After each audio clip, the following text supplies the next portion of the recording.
Okay, I am here with the sort of Russian Grand Prix review. I'm trying to keep it quite short today because there's really not that much to say.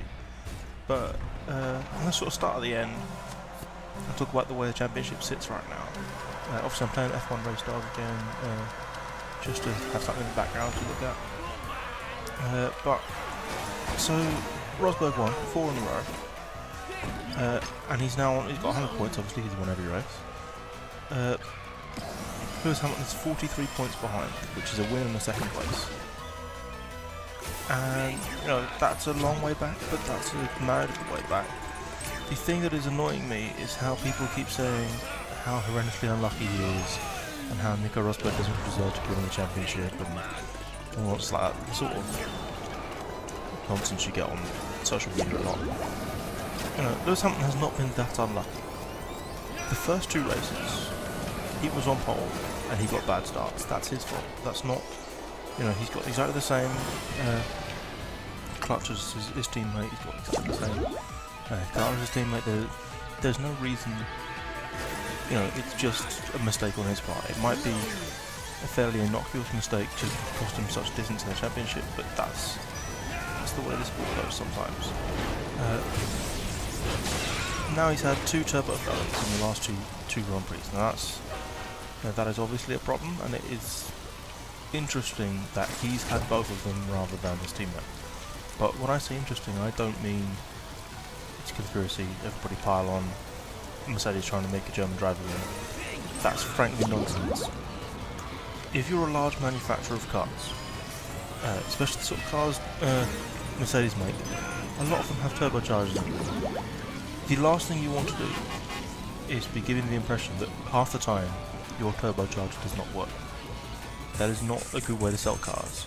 And ultimately that Mercedes are here not for the glory of Germans, as people seem to think with the conspiracies. They are here to sell cars.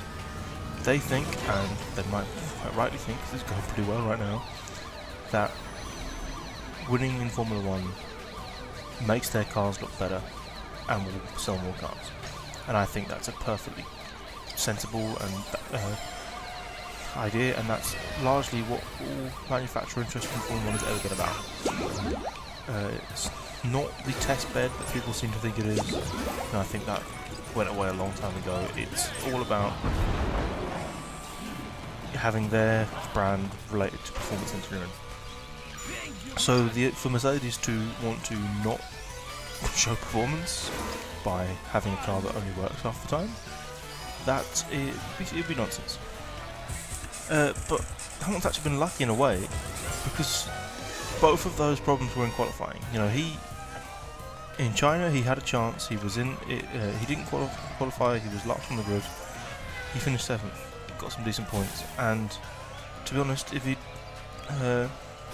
think if he started in the pit lane, he could have finished 5th or 4th. But they were like, oh no, we want to attack from turn 1, which I personally think is foolish. I think the first kilometre of a 300-kilometre race is not the best place to, I think, if you're Ferrari or Red Bull and you're trying to win a race, yeah, you've got to attack off the start. If you've already got the fastest car in the grid, you're not going to, you talk about losing 7 seconds to the leaders, but you avoid all of the mess. So I just think that was a naive thing to do. I think that was just a more mature, or maybe a team that was more used to being towards the back, would have recognised that problem. If you're always at the front, you don't get these problems with all the crazies at the back. So I think, so he could have finished higher there, and this time he started 10th. Half the grid disappeared before he got to the 3rd corner. Like, that was the other thing, is you see on the media, he fought back from 10th. By turn 3 he was already in 6th, because Perez, Ricciardo, Kvyat and Vettel, they didn't have tyres anymore. They disappeared. So, I don't think there was... I don't think he lost out too much by not qualifying yesterday. He lost the race. But I think he didn't seem to necessarily be faster than Rosberg anyway. He finished 2nd, a bit like Vettel the previous round, where he and Kvyat had a bit of coming together and it cost him his race. It's like he still finished second. He's probably never going to finish first. Don't complain. Speaking of Kvyat and Vettel coming together, that was not good. Now, I'm going to be serious here. I think Kvyat should spend a week not racing. Like, I think they need to sit him out of Spain because I'm not saying that this is some sort of... I don't think there's any vengeance element to it after the argument in China. I just think he went into a Grand Prix and didn't take into account that there are other cars. The first 3 corners of the race were just brainless. And, like, I'm genuinely quite forgiving of accidents. Like, you're racing really fast, you're going to hit each other, that sort of happens. I can't forgive driving into the back of someone. Okay, it's alright when you're a fast car and the car in front of you is really slow, a la Mark Webber, Heiko Lion in Valencia all those years ago. That sort of thing I can get, because you're just completely dumbfounded by the speed of the car in front of you. But there is no excuse for coming into turn 1 behind a car driving pretty much, expected to be able to take the corner probably better than you can. And just basically, I don't know if forgetting to brake is the wrong word, but really not braking in time. Not moving anyway, so he's just following completely. And he drives up the back of him. And it's stupid. And I don't, you can't be kind to that sort of activity, because it's hard enough to not crash these things when you're trying to avoid each other. If you make no effort to avoid the person in front of you, I just can't have any sympathy for him. And then, in the next corner to do it again. Like, I don't know what Kvyat's trying to do. Does he just think that Vettel will get out of his way? I just think you can't use other cars as brakes, and you can't expect them to just move when you're trying to overtake them.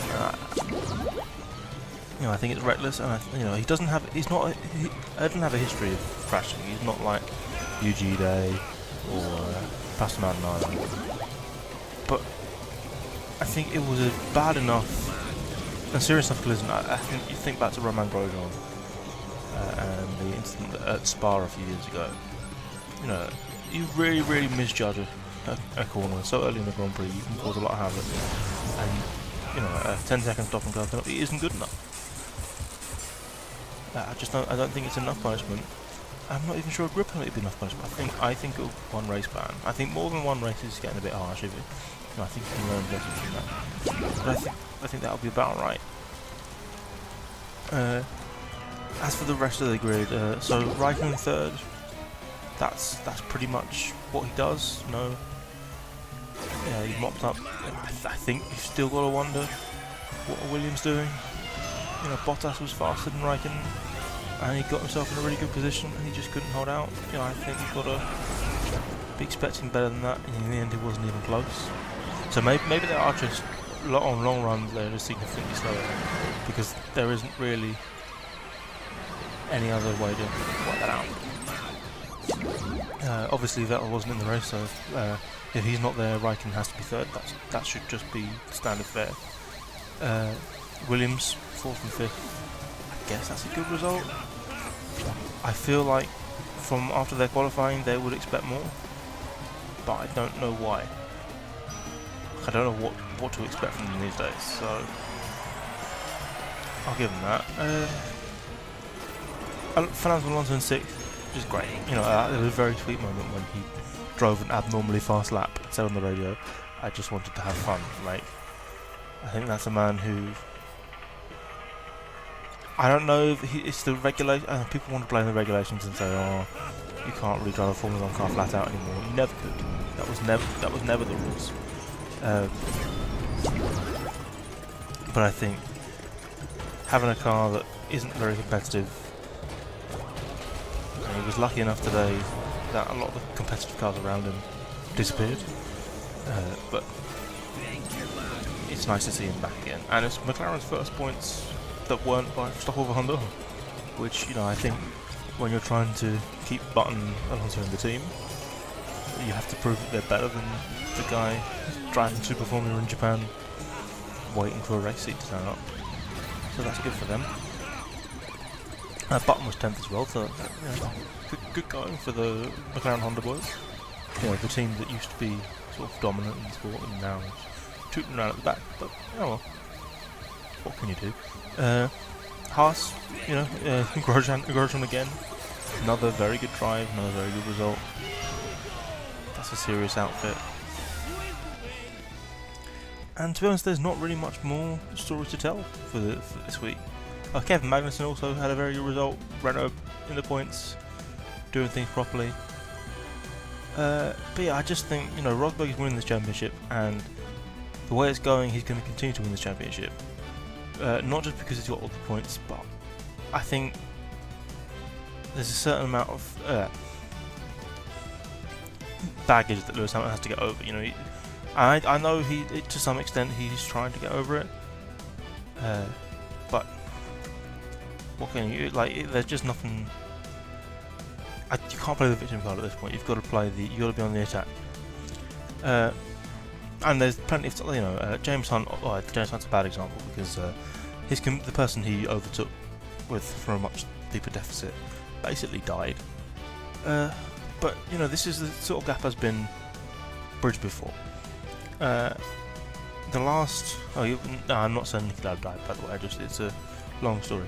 The last thing I'll say is I've written about the aero screen on my blog, which is Raws with 2 Z's at the end, .wordpress.com, so you can see it there. I don't really want to repeat myself. Other than that, I'll end it there, so see you guys next time.